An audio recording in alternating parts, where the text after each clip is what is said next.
الرحمن الرحيم. سيداتي أنساتي سادتي ladies and gentlemen، مولد البنوك المركزية. في البداية كانت البنوك المركزية وبعد كده اتعملت البنوك الخاصة.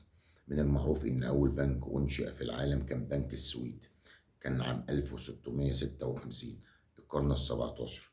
تلاه بعده ب30-40 سنة بنك إنجلترا.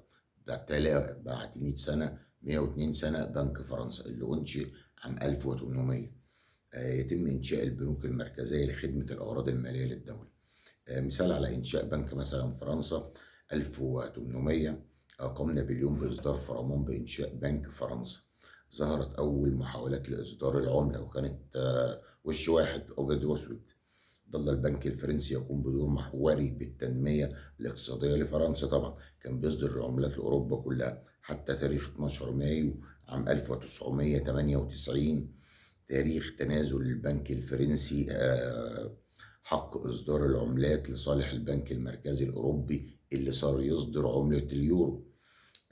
من المهم أيضا توضيح أن البنك الفرنساوي كان يملكه 200 أسرة، كانت شركة مساهمة ويمتلكها 200 أسرة فرنسوية.